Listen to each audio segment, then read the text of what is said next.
tidak sesuai fakta persidangan, apa tanggapannya bang? Apa fakta apa bang yang tidak sesuai? Fakta yang tidak sesuai apa tuh bang dari jaksa penuntut umum? Tanggapan itu bang? Sidang pada kan beberapa kali ditunda dengan penuntutan ya, apabila sekarang ditunda proses secara formal jaksa menuntut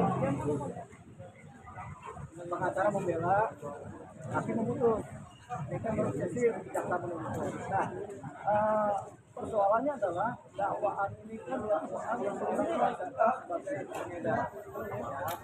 Yaitu pasal 114, pasal 112, dan pasal 111 itu pasal pengedar.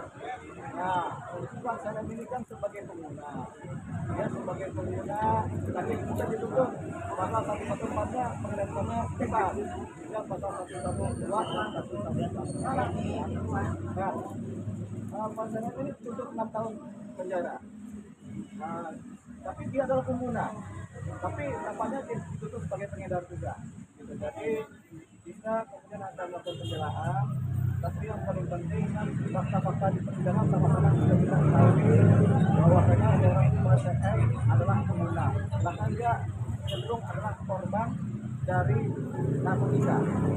Nah, kalau kemudian harapan kita kemudian ternyata hakim pun memutus dia bersalah dan dihukum, itu tentunya kan orang yang sudah jatuh, kemudian korban sudah jatuh bukan selamatkan, tapi malah jatuh ketimpa tangga, ketimpa apalagi, ketimpa cat, ketimpa ember, apalagi ketimpa apalagi, sama ketimpa mungkin Sendok semen.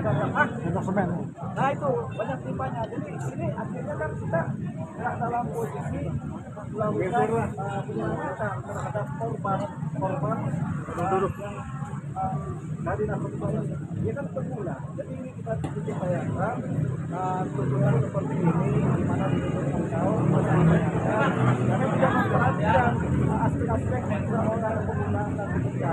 Di mana sebenarnya mereka adalah korban yang paling susah. Tapi kalau korban ini kemudian dihukum, tentu habis dia. Masa dia pulihnya tuh nggak ada lagi. Sudah dituntut 6 tahun, kalau diputus hukuman 6 tahun, ya habis dia. Jadi kita tidak menyelamatkan seorang pengguna, malah kita menghancurkan. Ini yang kita sayangkan. Seorang pengguna narkoba berat yang tidak berjangkauan, kemudian harus kemudian dihukum yang berat juga. Artinya kan kita tidak menyelamatkan jiwanya, tidak menyelamatkan fisiknya, tapi kita membiarkan dia belangsak. Kalau belangsak, nah belangsak itu di bawahnya kudus, gitu ya. Nah itu selanjutnya. Jadi gitu. Jadi kita akhirnya kita harus menyelamatkan diri. Jadi kami sebagai pembela akan melakukan pledoi tentunya dengan hati nuranilah. Apalagi pihak BNN, kepala BNN sudah menyatakan pengguna itu korban, jangan dihukum. Tapi ini kan masih tetap dituntut, ya kan? Mungkin hanya karena mematuhi prosedur dakwaan yang sudah dilanjut diadakan, yaitu pasal ini di mana dia adalah pengedar dan dipaksakan, itu sudah nggak apa-apa. Namanya juga jaksa penuntut. Jadi sebenarnya ada posisi jaksa bisa menuntut lepas juga atau menuntut rehabilitasi juga ada posisi, tapi tidak digunakan oleh jaksa. Tapi mereka tetap menuntut 6 tahun masa penjara. Ini yang kami kesalkan. Sebagai pembela, sebagai pengacara kami kesalkan ini, karena kami punya roh yang sama dengan kepala BNN dengan BNN, bahwasanya pengguna adalah korban. Pengguna adalah korban. Jangan kemudian dihancurkan kehidupannya dengan tanpa hukuman. Tidak ada efek jerah kalau pengguna, karena pengguna itu kecanduan, harus direhabilitasi, bukan dihukum. Dihukum itu nggak akan ada efek jerah, dia akan tetap kecanduan terus. Tapi kalau dia direhabilitasi, dia akan pulih dari kecanduan tadi dan dia bisa selamat. Ini yang tidak diperhitungkan. Makanya secara malam ini kita harap ada perubahan tentang konstelasi hukuman dan penuntutan terhadap pengguna narkotika.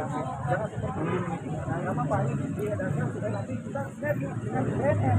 Karena apa yang kita ucapan BNN kita pakai sebagai bagian dari hal utama tadi yang kemudian kami bagaimana misalkan orang pengguna adalah adalah korban yang harus diselamatkan, bukan dihukum.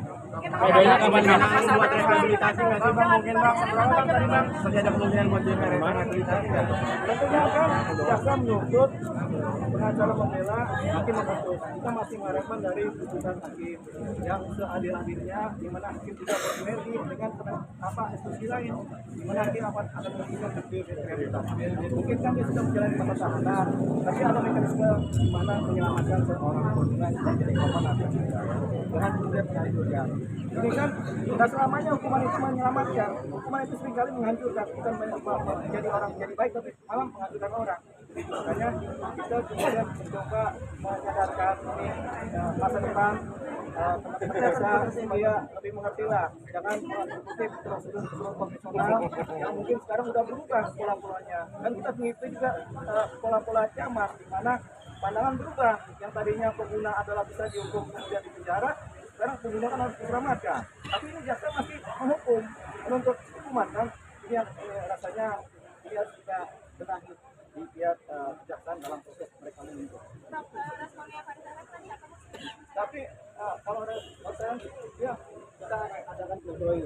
Jadi pledoi pertama dari pihak Pak Saryan sendiri sebagai pribadi, baik kemudian pledoi dari pihak kejaksaan. Tapi di depan sudah tidak. Tapi tadi maksudnya sempat menyayangkan atau gimana, udah sempat kecewa? Ya, dari awal kita sudah menyayangkan, apalagi saya katakan jika dia menyayangkan, tapi kan dia dari awal sudah pasrah melakukan ya.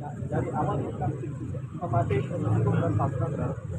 Tapi kan kita tidak melihat dari sisi dia, kita melihat dari sisi kita yang gunanya adalah untuk menyelamatkan seorang pengguna supaya selamat, bukan kemudian langsung gitu.